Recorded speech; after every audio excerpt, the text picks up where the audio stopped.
Hey, it's EG. Welcome to the audio version of the Be Yourself Marketing newsletter. And if you haven't checked out the podcast yet, there are real conversations with entrepreneurs just like you, and they're building on their own terms because your best marketing strategy is the one you were born with. Find it wherever you listen. Now, let's get into the newsletter. You're too busy killing your business. There's a million and one things screaming for your attention every day. They're not all urgent. Most aren't even important. And that's the real problem with time management. It isn't time. We're confusing spending time with investing it. And we're experts at fooling ourselves into thinking we're investing when we're really spending, or worse, wasting it. The excuse flags we love waving. Let's start with, I'm too busy. I didn't get to it. I forgot. I lost track of time. And sprinkle in just a little bit of, I ran out of time. I couldn't finish. It needs more research or another edit. We all say at least one, usually more, of these excuses. But the real question isn't whether you're busy, it's whether that busyness is paying off. If you're too busy and it's not because you're overwhelmed delivering your product or service to clients, chances are you have one or all of these problems. You're focusing on the wrong things. You're letting other people steal your time. You're doing the right thing, but at the wrong time. Yeah, but before we start waving the excuse flags again, let's talk about what's really going on and where time keeps slipping through our fingers. So we're focusing on the wrong things. What's your offer? Free or paid, preferably both. What is it? If you don't have an answer, you're focusing on the wrong thing. Yeah, but I need a website. Without an offer, what goes on it? Yeah, but I need to learn how to use, insert any email or social media platform. But if you don't have an offer, what content will you use it for? Yeah, but I need to learn, finish reading, finish watching. Well, if you don't have an offer, how does it help you? You see where I'm going with this? You're putting the cart before the horse. You need an offer. It can be a product, a service, a package, something. And you need to know who specifically needs it, free or paid. So your what, how, where benefits them. And until you have that, nothing else should matter, because it's not going to help you move forward today. And you'll have a lot of motion with no momentum. So now remember that something is better than nothing, and done is better than perfect. So priority number one, what's your offer? Now that you have an offer, the only thing that matters is putting it in front of people. That means leads. So if you're too busy doing things and aren't talking to and growing your contact list, you're focusing on the wrong thing. And the best place to start, it was people you know. Yeah, but I don't know anyone. Truthfully, how many contacts do you have in your phone right now? How many friends and connections and followers do you have on social media? How many contacts do you have in your email addresses, whether they're past or present? Yeah, but they're not going to need my help. Well, not everyone you know or talk to in your network becomes your client. In fact, for me, so far, no one's become a client. But, and it's a big but, all of my clients have come from referrals. All except two that found me on LinkedIn, which is still networking. It's like that 80s commercial for Fabergé organic shampoo. I got the shampoo, and then I told two friends, and they told two friends, and so on, and so on. That's the power of networking. The people you know may not need your offer, but you don't know who they know or know about. And those people who know those people, you don't know who they know or know about, or who those people know or know about, and so on, and so on. Now, for example, I don't know Taylor Swift, but I know someone who does. I don't know King Charles, but I know someone who knows someone. So your network knows someone, probably several potential clients. Are you with me? So now priority number two, putting people on and talking to your personal and social contact list. So focusing on those two things, offers and leads, in that order, Scales back on your quote unquote busyness. That's what you need. Now let's look at how you make that happen. You're making to-do lists and blocking time on your calendar. You know what you got to do. But things still aren't getting done because quote unquote life happens. Sometimes it does. Yesterday, I lost my 15-and-a-half-year-old dog, Connor. The day before was the 1-year anniversary of Mamma Mia's passing. The week before that, I had an accident that left me with third-degree burns on my thigh.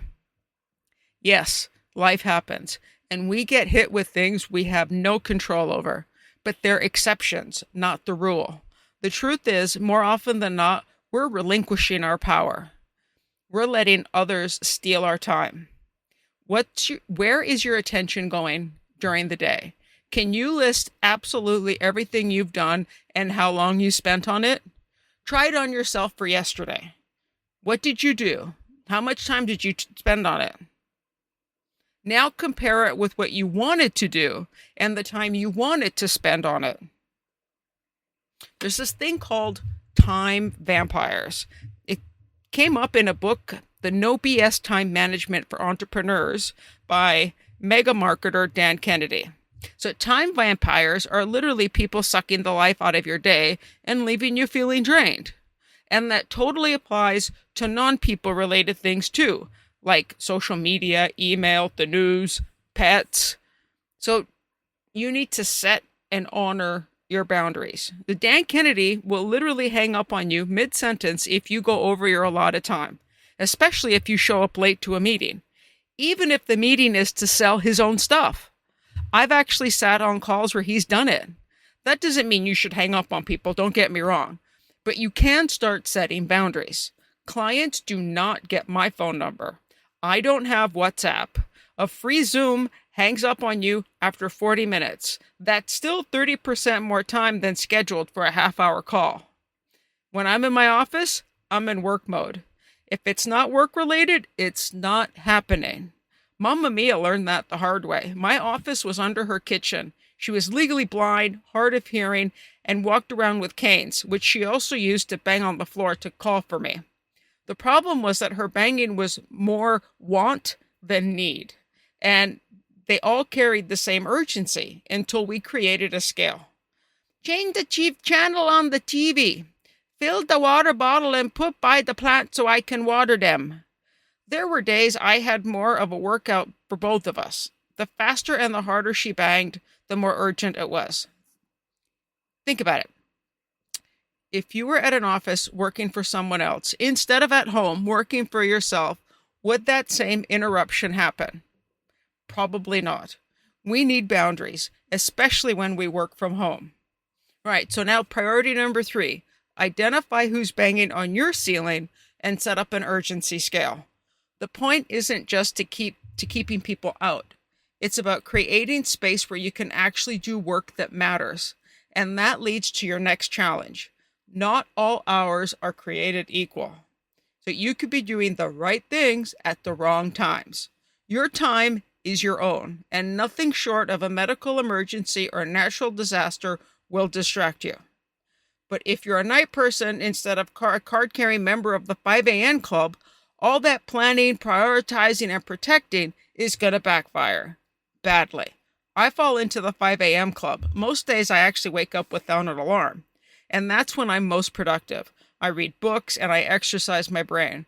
But if I try to do that in the afternoons or evening, I'll reread the same paragraph or stare at a blank screen for an hour, assuming I don't doze off.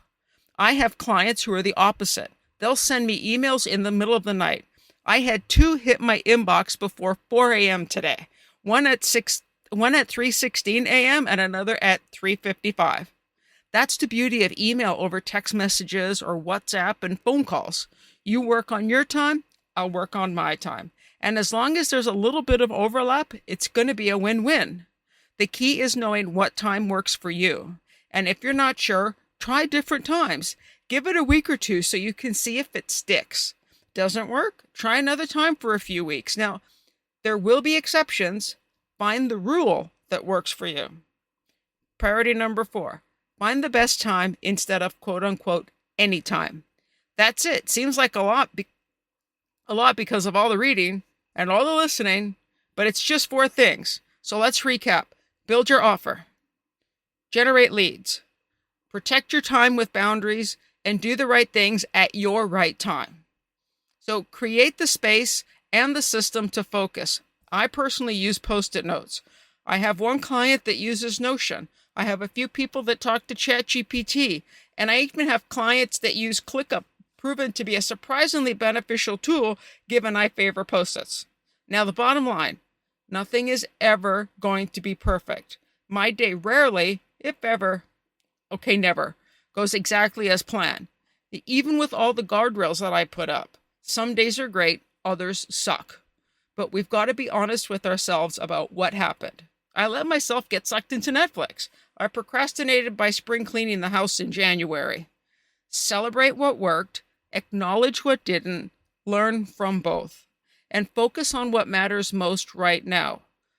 Build your offer, generate leads, protect your time with boundaries, do the right things at your time. That's it.